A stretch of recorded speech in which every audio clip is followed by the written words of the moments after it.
Nora Ashby had $14 in her bank account the morning her husband's attorney stood in a Boston courthouse and told a mediator she had no independent financial standing. $14. A disconnection notice on the kitchen counter, a prescription she had left at the pharmacy the week before, because her card had declined in front of her 6-year-old daughter, and she had quietly put it back and said nothing, the way she had learned to say nothing, the way she had been saying nothing for years. Warren sat across the room with his attorney and his mother, and the quiet confidence of a man who believed he had already won. Cecilia, his mother, immaculate as always, pearls at her throat, concern arranged carefully on her face, did not look at Nora once. Lydia, the woman Warren had been building his next life with, was not in the room. She didn't need to be.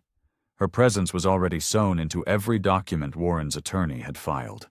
What none of them knew, what Warren could not have known, what Cecilia with all her social surveillance had never uncovered, was that 3 days earlier, a letter had arrived at Nora's kitchen counter from a Boston law firm called Callaway, Prest and Haynes, confirming that Nora was the sole heir and principal beneficiary of the Ennis Family Foundation. $34.1 billion in commercial real estate, endowments, and development rights across 6 states. The letter was in her bag, right there in the room. This isn't just a story about a woman whose husband took everything she had. It's about what happens when the people who believed they were taking everything had no idea what everything actually was. If this story is already sitting with you, tap the like button. It helps more people find it. Subscribe so you don't miss what comes next. And drop a comment telling me where in the world you're listening from tonight. To understand what happened to Nora Ashby, we need to go back to where this silence was first learned. And to understand that, we need to start here. A Tuesday morning in October, in a kitchen in Somerville, Massachusetts, where a woman is sitting on the floor because her husband took the chairs. Not metaphorically. Warren had come back for them on a Saturday, while Nora was at the park with their daughter. 4 chairs, the kitchen table, the good lamp from the living room, and the coffee maker he had bought the year they got married. He left the disconnection notice on the counter. He left the $14 in the joint checking account. He left the cream envelope from Callaway, Prest and Haynes because he did not know it was there, or did not care, or both. Nora had not opened it. It had arrived 3 days ago, Boston postmark, return address a law firm she did not recognize, and she had set it beside the disconnection notice and assumed it was one more thing she owed money to. She had been making that assumption about most of her mail for 6 weeks. The irony is almost too precise to name. Because that envelope, the one sitting 2 feet from where Nora is eating toast on the kitchen floor, her back against the cabinet, her daughter already at school, her borrowed coat draped over the counter because her own coat was in a box she did not know Warren had taken. That envelope contains a letter confirming that Nora Ennis Ashby is the sole heir and principal beneficiary of the Ennis Family Foundation. $34.1 billion. Commercial real estate, endowments, and development rights across 6 northeastern states, assembled across 30 years by a quiet man in a second-hand suit who told anyone who asked that he worked in foundation administration. She does not know this yet. She will not know it for 3 more days. This morning, she has $14 and a preliminary court hearing and a coat that belongs to her neighbor. She dressed by habit, dark trousers, a gray blouse loose across her shoulders, her hair pulled back the way it always was, without ceremony or apology. Her full hips and rounded stomach were things she had learned to dress around rather than for, a habit formed slowly over years of knowing that Cecilia was always watching, always measuring, always finding the precise word that would leave a mark while maintaining plausible concern. She checked the gas before she left.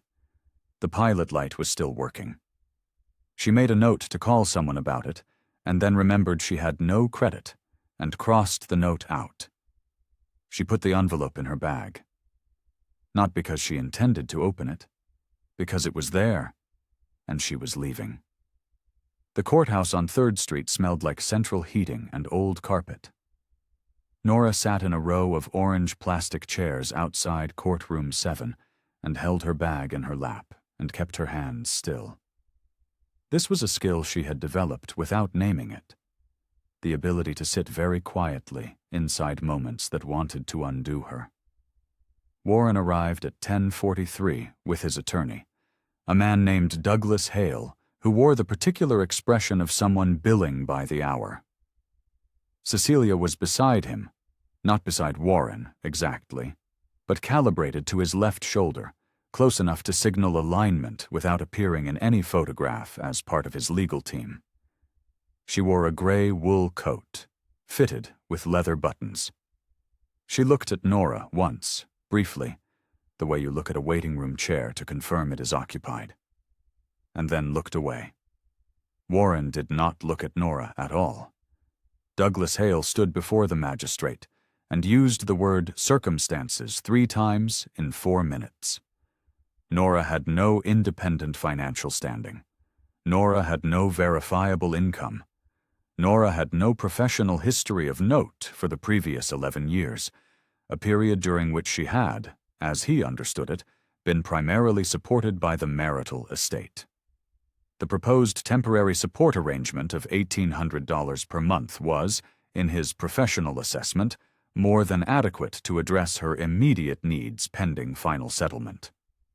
Nora's court-appointed advocate, a young woman named Patricia Sue, who had reviewed the case file on her phone in the elevator, offered a brief counter-argument about the equity draw on the Somerville property.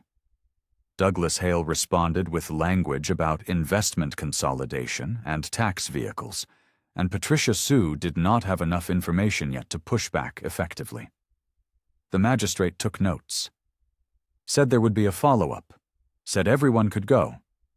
Nora stood. She smoothed her trousers with both palms. She picked up her bag and felt the faint weight of the envelope at the bottom of it and thought, briefly, that she should probably open it tonight. Then she thought about the disconnection notice and the $14 and the fact that her daughter needed new winter boots, and the thought dissolved into everything else she was already carrying. She walked out of the courthouse into the cold October air and did not look back to see whether Warren watched her go. He didn't. She had $14. She had an envelope she hadn't opened. She had a daughter at school who needed picking up at 3. But to understand why any of this matters, to understand why the woman walking to the bus stop on 3rd Street with a borrowed coat and a bag she doesn't know contains a fortune is the most important person in this entire story, we need to go back further. We need to go back to Cambridge, to a small office on the 3rd floor of a building on Brattle Street, to a man who ate lunch alone and drove a 2004 Buick, and built something extraordinary without ever once announcing it. We need to go back to Edmund Ennis. Edmund Ennis was not a man who announced himself. That was the first thing you noticed, if you noticed him at all. He was small in the way of men who had never needed height to fill a room, with careful hands and a habit of listening that made people feel, incorrectly, that they had said something wise. He wore the same style of suit for 40 years, gray or navy, off the rack, always pressed, and drove a 2004 Buick LeSabre that he refused to replace until the year a mechanic on Mass Ave told him the part it needed was no longer being manufactured anywhere in North America. He ate lunch alone at his desk, Monday through Friday, from a paper bag he packed himself. He sent birthday cards in envelopes he had already received other mail in, the original address crossed out in blue pen, Nora's written carefully below. People who met Edmund Ennis at a function, or passed him in the lobby of his building on Brattle Street in Cambridge, assumed he was a mid-level administrator of some kind, a foundation man. Comfortable, perhaps, but not remarkable. He did nothing to correct them. What they did not know what almost no one knew, was that the Ennis Family Foundation, publicly registered as a mid-size arts and housing nonprofit with offices on the third floor of an unremarkable building in Cambridge, was the legal and financial vessel of one of the most quietly assembled private real estate fortunes in the northeastern United States. $34.1 billion. Office towers in Hartford and Albany. Logistics hubs outside Providence and Newark. Mixed-use developments stretching from the Berkshires to the Philadelphia suburbs accumulated across 30 years through a series of carefully structured acquisitions that never drew press because Edmund Ennis had no interest in press and an attorney skilled enough to ensure he never needed any.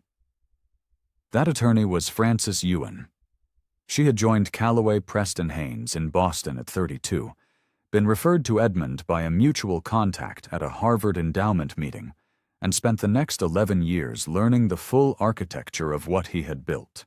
It had taken her approximately 3 years to understand it completely, another 2 to appreciate why he had structured it the way he had, and the remaining 6 to feel she had earned the trust he extended her without ceremony. Edmund never thanked her effusively. He paid her well and on time, and occasionally left a paper bag lunch on her desk when she was working late. That was Edmund. He had named Nora as sole heir and principal beneficiary of the foundation since she was 19 years old. The trust instruments predated every relationship Nora had ever formed as an adult. The separate property protections embedded in the foundation's bylaws were so thorough, so specifically constructed to insulate the estate from any future marital claim, that Frances had once described them to a colleague as the legal equivalent of a moat. Edmund had not built them out of cynicism. He had built them out of knowledge of what the world did to women who held things without witnesses. Nora grew up knowing her father worked in philanthropy, and not much else. She knew the office on Brattle Street. She knew the paper bag lunches and the reused envelopes and the Buick, and she knew that when she asked, as a child, why they didn't live in a bigger house or take the kinds of vacations her classmates described, her father would look at her for a moment, and then reach into his desk drawer and hand her a birthday card he had already written, in his careful handwriting, in advance of whatever birthday was coming. The quiet ones build the longest. She asked him once what it meant. He told her she would know when she needed to. She filed it in the category of things her father said that required patience to understand, and she went back to her homework, and she did not think about it again for a very long time. Then something shifted in the story. The scene softened into something the past had preserved. A specific evening, a charity gala in a hotel ballroom in downtown Boston, 7 years ago now. Nora was there representing the foundation, as she sometimes did, introducing herself as the daughter of the administrator and deflecting questions about the endowment with the practiced vagueness Edmund had taught her.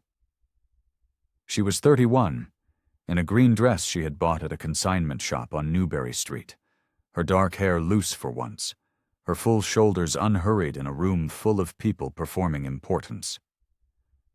Warren Ashby found her by the window. He was tall and well-dressed, and he remembered the names of the catering staff within 20 minutes of arriving, which Nora noticed and found genuinely charming. He asked questions and listened to the answers, which was rarer than it should have been in that room. He laughed easily. He was billing a client that evening, a regional hospital foundation considering a giving campaign, and he had the comfortable confidence of a man who believed his best years were still ahead of him. He asked about her father's work. She said foundation administration. He nodded and moved on, completely uninterested, and something in Nora relaxed that she hadn't known was tense. He proposed 14 months later, on a Tuesday evening in their apartment, with a ring he had saved for himself, rather than borrowed from a family stone. Edmund came to the dinner where Warren formally introduced himself as a future son-in-law. He shook Warren's hand. He was polite. He asked 3 questions about Warren's work, and listened to the answers and said nothing further that evening that could be called either approval or reservation. But Nora had watched her father's hands during that dinner. He never reached for the bread basket when Warren was speaking. For Edmund Ennis, that was a full sentence. She married Warren anyway because she loved him, and because she was 32, and because her father had spent her whole life teaching her to trust quiet things, and she believed, genuinely, that Warren's warmth was one of them. For 2 years, she was right. The marriage was real. The warmth was real. Warren was ambitious and occasionally self-absorbed, but he was also, in those early years, capable of looking at Nora across a kitchen table in the morning with an expression that cost him nothing and meant everything. Edmund died 9 weeks before the Tuesday morning in Somerville, when Nora sat on her kitchen floor with $14 in her account and an unopened letter on the counter. He died at his desk on Brattle Street, alone, on a Wednesday afternoon in August, with a cup of cold tea and Nora's graduation photograph beside his keyboard, and 12 legal pads of handwritten notes stacked in a careful column on the shelf above his head. Frances Ewan was the one who called Nora. She said what needed to be said in 2 sentences. Then she said there were things to discuss when Nora was ready. Nora said she understood. She did not understand yet. She would. But by the time she did, Warren would already have taken everything he thought there was to take. The warmth didn't leave the marriage all at once. That matters. It left the way heat leaves a house in October. Gradually, through gaps you don't notice until you're already cold.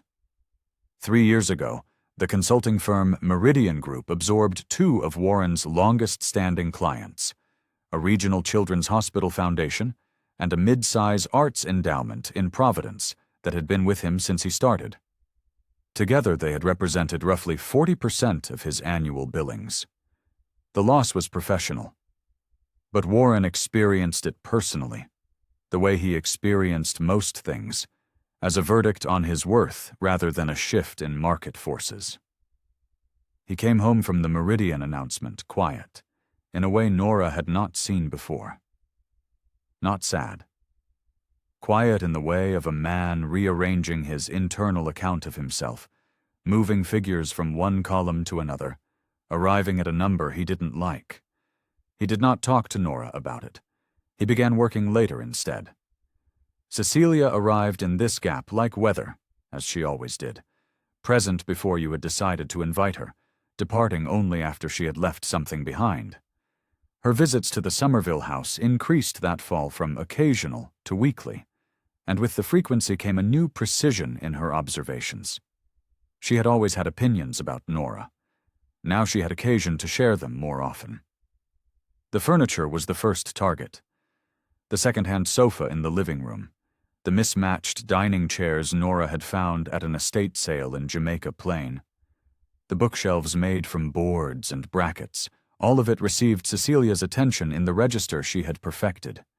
The slow scan, the slight pause, the comment delivered with a tilt of the head that implied deep personal concern. You know, Nora, there are consignment places that take this kind of thing. You could probably get something for it. Then, before Nora could respond, Warren always had such a good eye for interiors.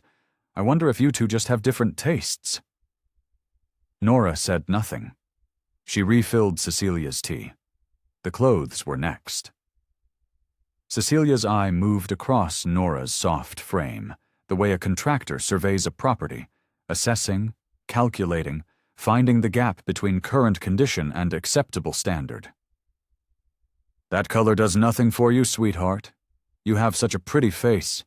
It's a shame to disappear it. Nora was wearing a blue cardigan she had owned for 6 years and loved without apology. After that Sunday, she wore it only when Cecilia wasn't coming. She noticed herself doing this. She noticed, and she said nothing. And the noticing and the silence compounded into something she carried in her shoulders by the end of most weeks. Then something shifted in Warren's manner that Nora could not attribute to stress or professional disappointment alone. A name appeared on his phone screen one evening. Just a name, no message visible, the screen going dark before she could read more than the first 4 letters. L-Y-D-E. She told herself it was a client. Then a receipt surfaced in the pocket of a jacket she was taking to the dry cleaner. A restaurant on Newberry Street called Cleo, dinner for 2, a Wednesday in March she had spent alone with their daughter because Warren said the client meeting had run late. She put the receipt on the kitchen counter. Warren saw it the next morning. He moved it to the recycling without a word. Neither of them mentioned it. She told herself that meant nothing. She was good at that for a while. She proposed marriage counseling in May, genuinely, because she still believed in the marriage and in Warren's capacity to return to the man he had been. He agreed without hesitation, which briefly reassured her. The sessions were held every other Thursday with a counselor named Dr. Richard Halley in an office on Commonwealth Avenue with gray carpet and 2 box fans in the window. Warren sat with his arms loosely folded and spoke carefully and well. He was always good in rooms. Nora spoke haltingly, circling the things she couldn't quite name, worried that naming them would make them real. She did not know, she would not know until discovery, months later, that 6 weeks into their sessions, Warren had provided Dr. Halley with a written supplemental statement. Cecilia had co-signed it. It described Nora as financially reckless in her management of household accounts, emotionally volatile in ways that affected the stability of their home, and, in its final paragraph, unsuitable as a primary custodial parent without significant therapeutic intervention. The document was dated a Thursday. The following Thursday, Warren had arrived at Dr. Halley's office and shaken his hand and asked thoughtful questions about co-parenting frameworks. Nora sat in that gray office and talked about trust. She did not know there was a document with her name on it in the file cabinet behind Dr. Halley's chair. The rehook arrives here, quietly, without fanfare. In September, 3 months before Warren filed, Nora was reviewing the household accounts, a task Warren had always managed but had recently, with a vague mention of simplification, returned to her. And she found a charge on his personal Visa card she didn't recognize. A restaurant called Alcyone in the Back Bay. A Wednesday evening. $212. The charge was dated 2 weeks earlier, on an evening Warren had been at what he described as a foundation board dinner in Cambridge. She looked at it for a long time. She did not confront him. She was not ready, and she was tired. And some part of her understood that once she said the words, everything that came after would belong to a different life than the one she was still standing in. She closed the laptop. She went to check on her daughter, who was asleep with one arm thrown wide across the pillow the way she always slept, easy and trusting, taking up all the space available to her. Nora stood in the doorway for a moment. Then she went back to the kitchen. She opened a new tab. She began watching the account more carefully. Warren knew she said nothing. He read her silence as permission. And what came next was not carelessness. It was a plan. What Warren did next was not the action of a man in a rage. That is important to understand. Rage is imprecise. What Warren did was precise. He opened the LLC first. Ashby Consulting Ventures LLC, registered in Delaware 6 months before he filed for divorce, with a registered agent service in Wilmington and a business address that was not their home. He had done this quietly, over a weekend, in the way that men who are planning something do things quietly over weekends. Nora did not know about it. She had no reason to look. She had spent 11 years trusting Warren with the finances because he had insisted, early in the marriage, with complete charm, that managing money was something he was good at and enjoyed, and she should let him do it. She had let him. It had seemed like love at the time. In October, 8 months before the Tuesday morning she would sit on the kitchen floor with $14 in her account, Warren transferred $47,000 from their joint savings into Ashby Consulting Ventures, LLC. He told Nora it was a tax vehicle their accountant had recommended, a structure for investment consolidation. She nodded. She did not ask to see the accountant's recommendation. She had never needed to ask before. 3 weeks later, he contacted their mortgage servicer at Northeastern Savings Bank and exploited a joint account provision to redirect their home equity line of credit. $90,000. Same LLC. The paperwork cited investment consolidation.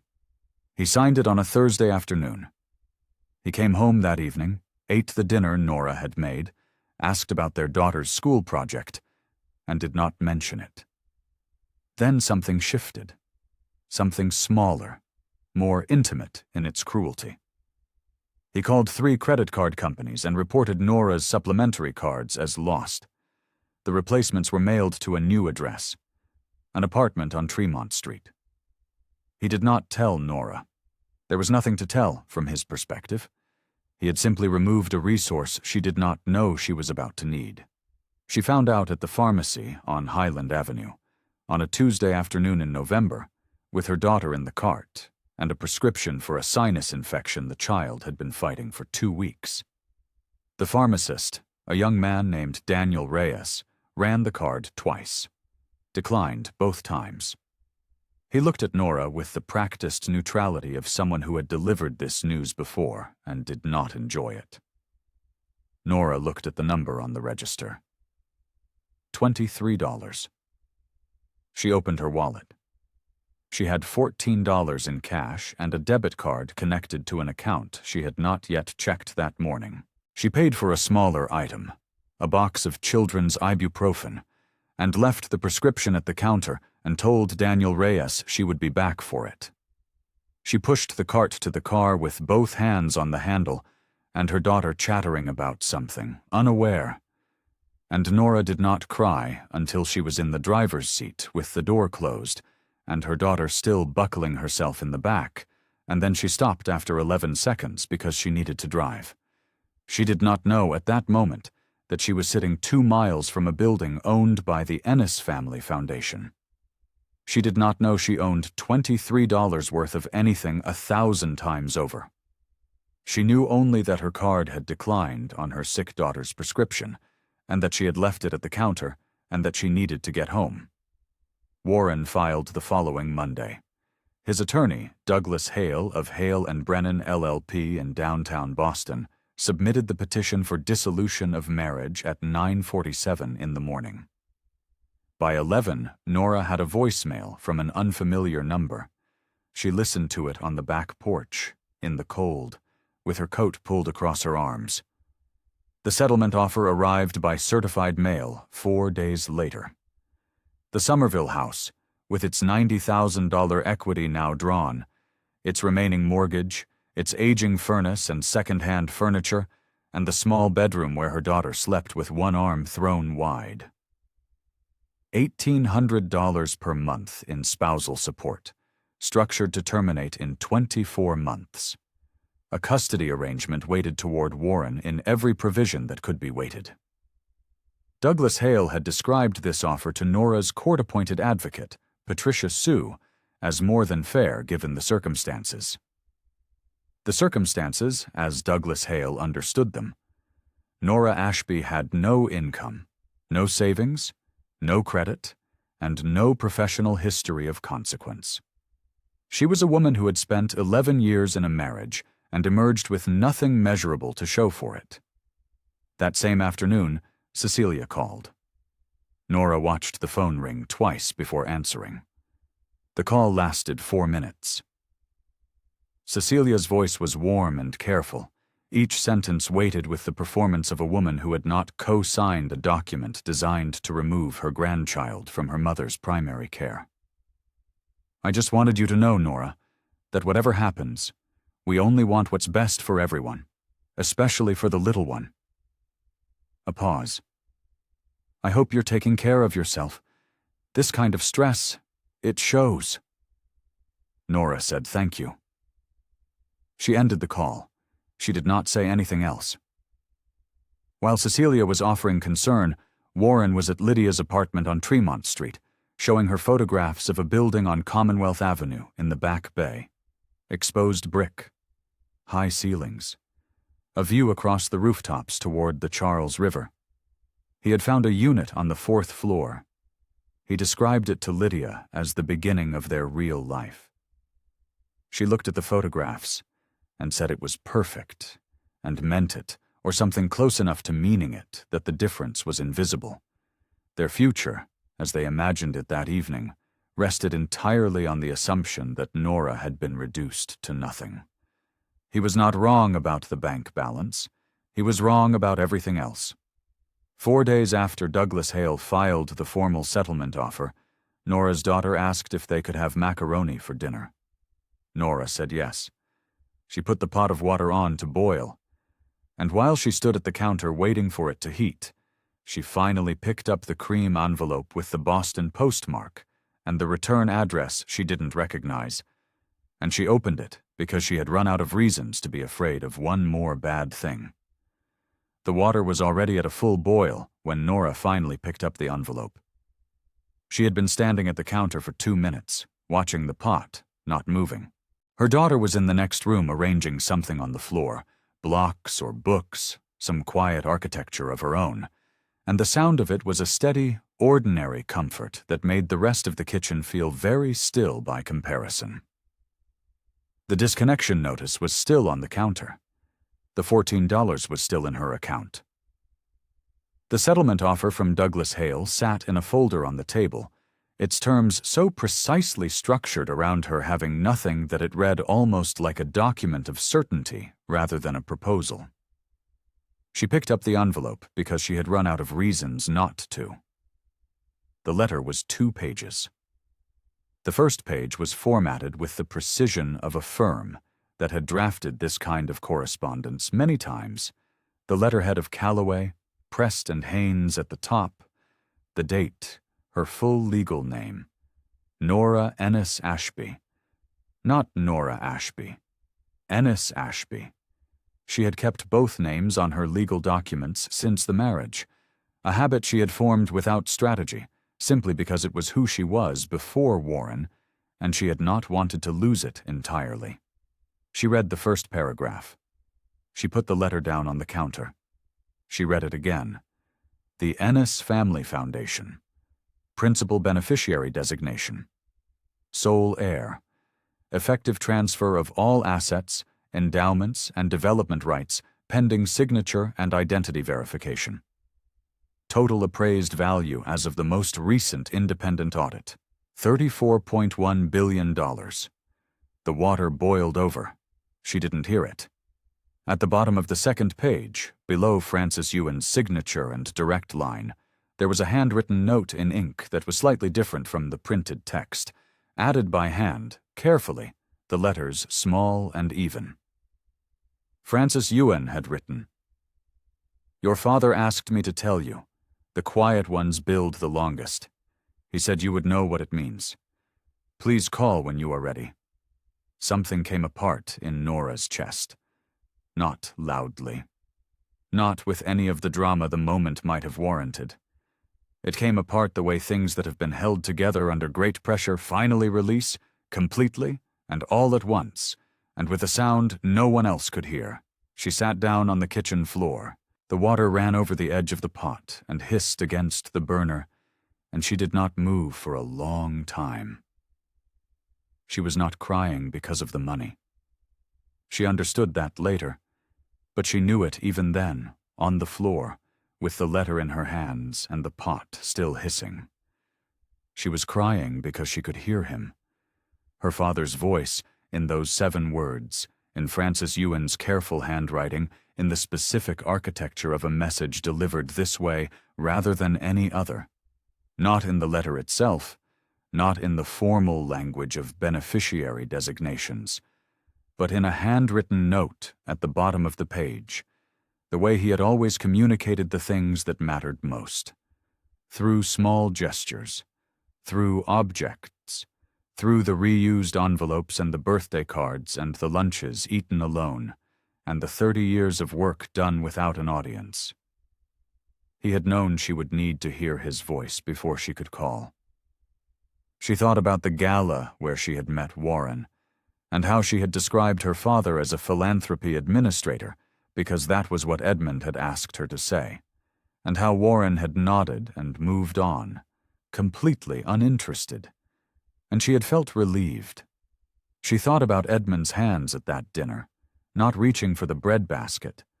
She thought about every birthday card in the reused envelopes, and the 7 words written in careful handwriting, and how she had filed them under things that required patience to understand.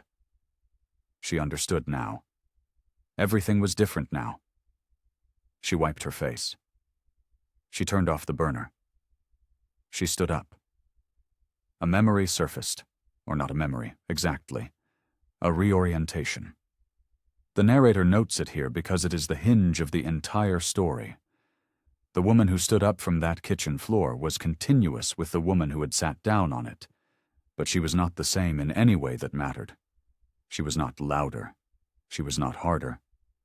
She did not feel powerful in the way people imagine power feels. She felt steady, unhurried, like someone who has just understood the full dimensions of the room she has been standing in. She picked up her phone and called the number at the bottom of the letter. Frances Ewan answered on the second ring. Her voice was exactly as Nora would have expected from a woman who had worked for Edmund Ennis for 11 years, compact, unhurried, no preamble. She said she was glad Nora had called. She said she had been waiting. Nora asked 3 questions. She asked them in order, without apology, without trailing off. What is the current state of the Foundation's management? What are the legal protections relative to the divorce proceedings? What happens next? Frances answered each one in the same register, precise, complete, nothing added and nothing withheld. The trust instruments predated the marriage by more than a decade. The separate property protections were ironclad. The divorce proceedings, Frances said, would look very different once the Foundation's position was formally entered into the record. There was a pause. Then Nora asked what the first step looked like. The first step, Frances said, is just your signature. The documents arrived by secure courier the following morning. Nora signed them at the kitchen counter, standing in the same room where the settlement offer sat in its folder, and the disconnection notice sat beside it, and the envelope from Calloway, Preston Haynes, lay open on the counter where she had left it the night before. Her hand was steady. She did not pause over the signature line.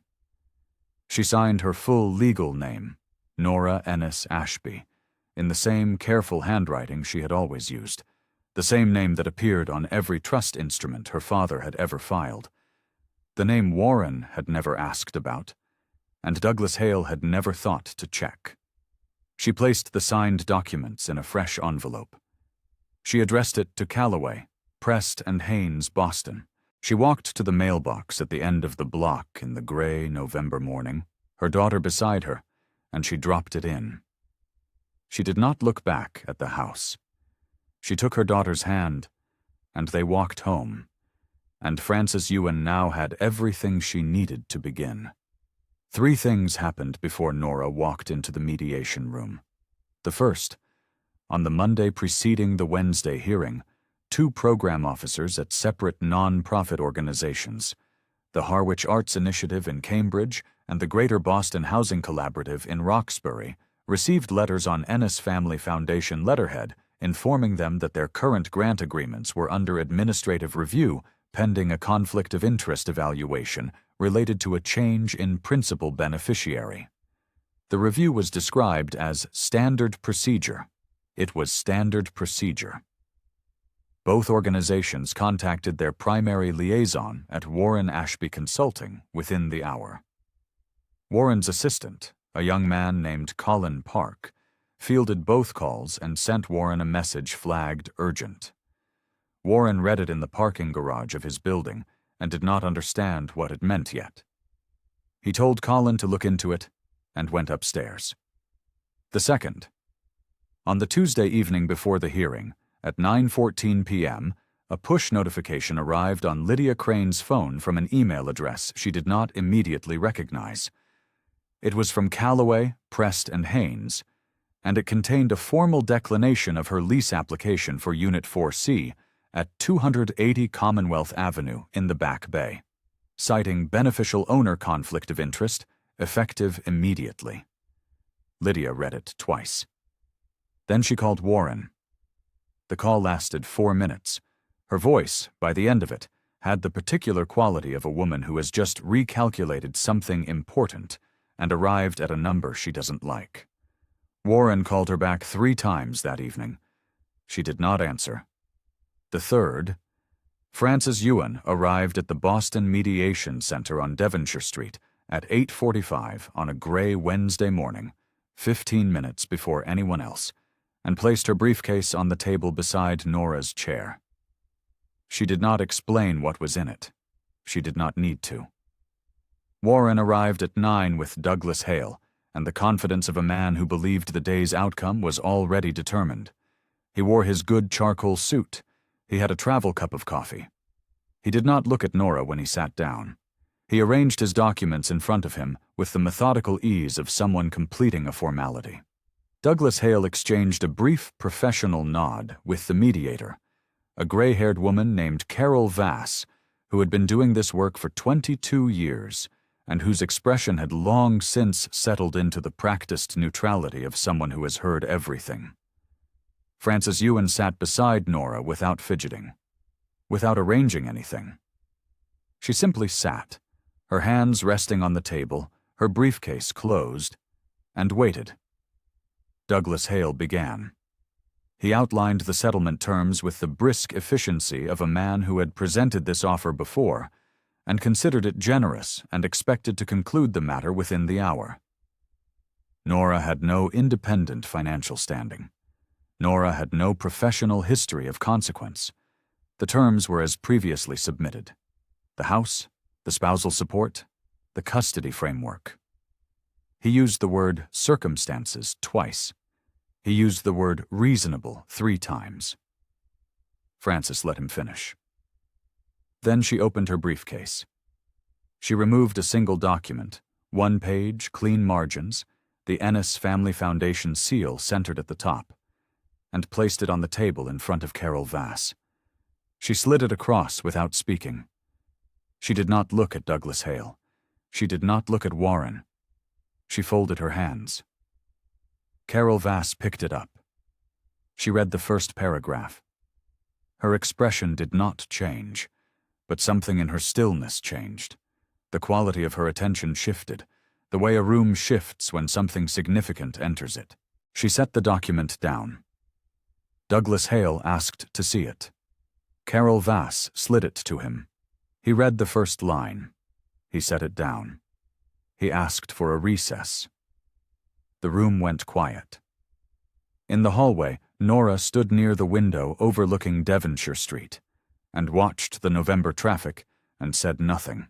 Frances stood beside her and also said nothing. After 12 minutes, Douglas Hale knocked on the conference room door and said they could resume. When they sat back down, the energy in the room had changed entirely. Douglas Hale's posture had changed. Warren's posture had changed. He was looking at the document now with an expression Nora had not seen on his face before. Not anger, not denial, but the particular stillness of a man who has understood something completely in a single moment, without any protective confusion to soften it. He understood what he had done. He understood what he had lost. Both of those things were visible on his face at the same time, and neither of them required Nora to say a word. Frances introduced the discovery documents next. The $47,000 transfer into Ashby Consulting Ventures, LLC, dated, documented, the stated rationale of tax vehicle noted alongside the absence of any accountant authorization. The $90,000 equity draw from the Somerville property, same LLC, same period. The 3 credit card cancellations. Carol Vass made notes. Douglas Hale did not argue the documents. He could not. They were what they were. Then the counselor statement. Frances placed it on the table without editorial comment. Cecilia's co-signature visible at the bottom, the characterization of Nora as financially reckless and emotionally volatile and unsuitable as a primary custodial parent, written in the formal language of a document designed to be used. Carol Vass read it. She set it beside the foundation asset summary. She looked at both documents for a moment. She did not address the statement directly. She did not need to. The juxtaposition was its own answer. Frances then read the foundation summary into the record. $34.1 billion. Sole beneficiary. Effective date of trust instruments. 19 years prior to the date of marriage. Separate property protections embedded in foundation bylaws. No marital claim applicable. Douglas Hale's original settlement.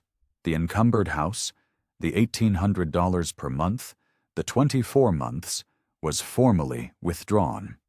The fraud finding relative to the $47,000 transfer and the $90,000 equity draw was entered. Douglas Hale asked for additional time to review the foundation documentation. Carol Vass granted 2 weeks. Warren had not spoken a word since the recess. He was looking at the table in front of him, at the space where Douglas Hale's settlement offer had been, which was now empty. Nora looked at him once. Just once. Briefly. The way you look at something you once loved and are now finished grieving. There was nothing in her expression that was satisfaction. There was nothing that was cruelty. There was only the composure of a woman who had carried something very heavy for a very long time, and had finally set it down in the right place. Frances addressed Carol Vass directly, in her even and unhurried voice, the room quiet enough that every syllable was audible. He mistook her silence for having nothing to say. Carol Vass wrote something in her notes. Douglas Hale looked at his hands. Warren did not move. Nora signed the final procedural documents at the table while the others gathered their things. She did not watch Warren leave. She heard the door and the sound of Douglas Hale's footsteps, and then silence. She sat in the empty room for a moment, just one moment, the length of a slow breath. And then she stood, straightened her coat across her full shoulders, and picked up her bag. Frances held the door. Her daughter was waiting with a neighbor outside the building. Nora took her hand, and they walked to the car, and she drove north toward Cambridge, toward a street on Brattle, toward a building she had entered 100 times as a daughter, and had never yet entered as its owner. What followed the mediation did not arrive with noise or announcement.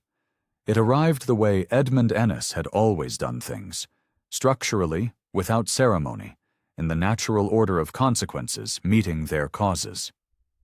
Within the week, the Harwich Arts Initiative and the Greater Boston Housing Collaborative each received formal confirmation that their Ennis Foundation grant agreements would not be renewed pending the outcome of the Conflict of Interest review.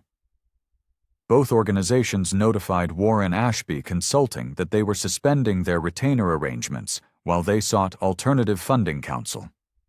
Warren lost both clients in the span of 4 days.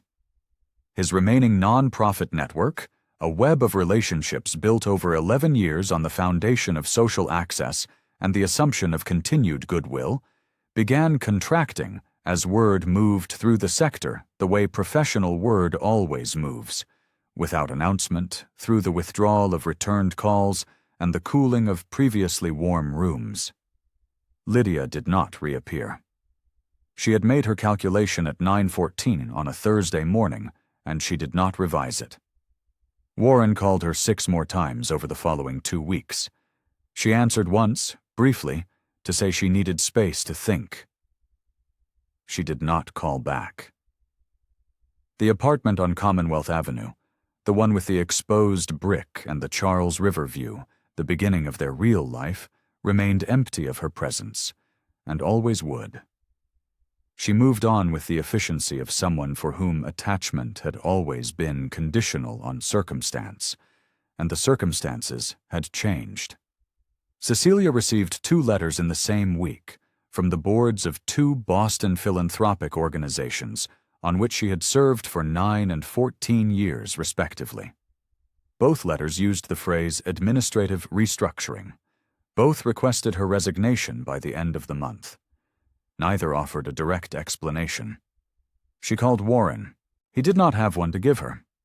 She called a board contact at the first organization, who was polite and brief and ultimately uninformative.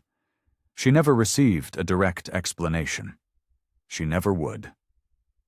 The ambiguity was, in its own way, its own answer, the particular discomfort of consequences that cannot be argued with because they have never been named. Warren called Nora 17 times across the 2 weeks following the mediation. She let all 17 go to voicemail.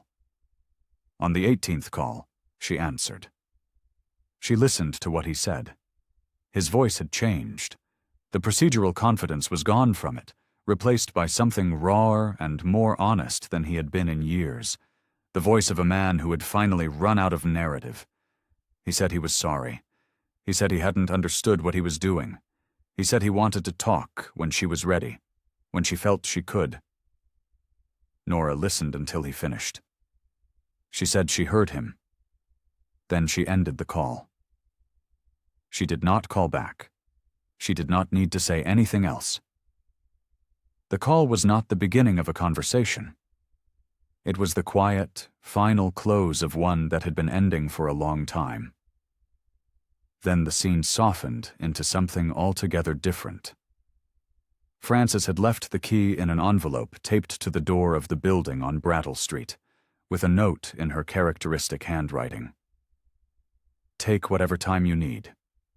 The building's management team has been notified. I'll be available Thursday. Nora had picked up her daughter from school and driven to Cambridge in the early evening. The November sky already darkening at 5 o'clock. The streetlights coming on along Massachusetts Avenue as they turned onto Brattle. Her daughter was asking questions about the building. Nora said it was Grandpa's office. Her daughter asked if they could go in. Nora said yes. The 3rd floor smelled exactly as it always had.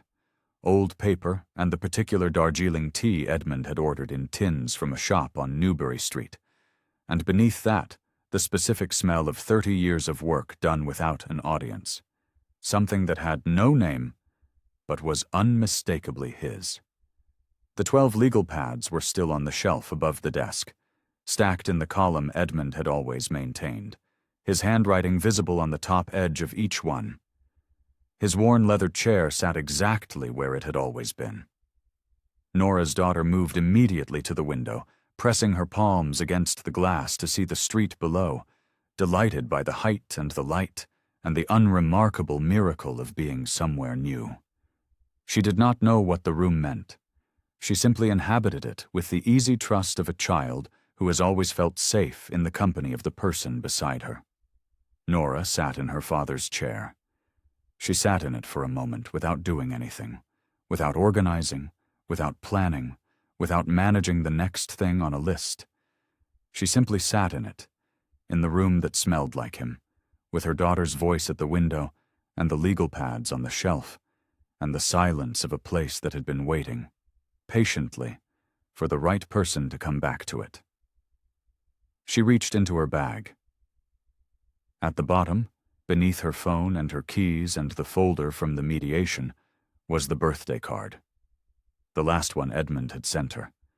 The one that had arrived the year she married Warren, in an envelope that had originally held a water bill, her name written carefully over the crossed-out utility company address. She took it out and held it in both hands. The handwriting was his. 7 words, in blue ink, in the careful, deliberate script of a man who believed that what you wrote down mattered. The quiet ones build the longest. She had carried those words for 11 years without knowing the full weight of them. She knew now. She understood, in this room, in this chair, with her daughter's small hand now resting briefly on her shoulder before moving on to investigate the legal pads. She understood what her father had known when he wrote them. That the building of a life, the real building, the kind that holds, is not loud. It doesn't announce itself. It doesn't require witnesses. It simply stands. This is not a story about money. It was never about money. It was about what happens when someone confuses a person's silence for absence, their patience for passivity, their gentleness for the absence of substance. It was about the specific and costly error of looking at a quiet woman and deciding she has nothing to say. Every person who has ever been underestimated in a room, every person who has ever been measured by visible markers and found lacking by people who didn't know what they were looking at, this story belongs to them. The name on the foundation was always Nora Ennis Ashby. It had been her name since she was 19 years old. It had been on every trust instrument, every legal filing, every document Edmund Ennis had spent 30 years assembling in that third-floor office on Brattle Street. No one had thought to look. That, too, was its own answer. If this story found you tonight, leave a comment below and tell me where in the world you're listening from. And if you know someone who needed to hear this, someone who's been sitting on a kitchen floor, or a courthouse bench, or anywhere else that felt like an ending, share it with them. Sometimes the most important thing is just knowing that the letter exists. Nora held the card a while longer.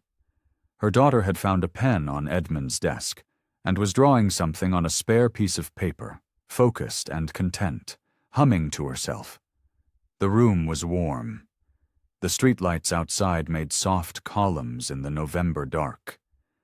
There was nothing left to manage, nothing left to endure, no version of herself left to shrink.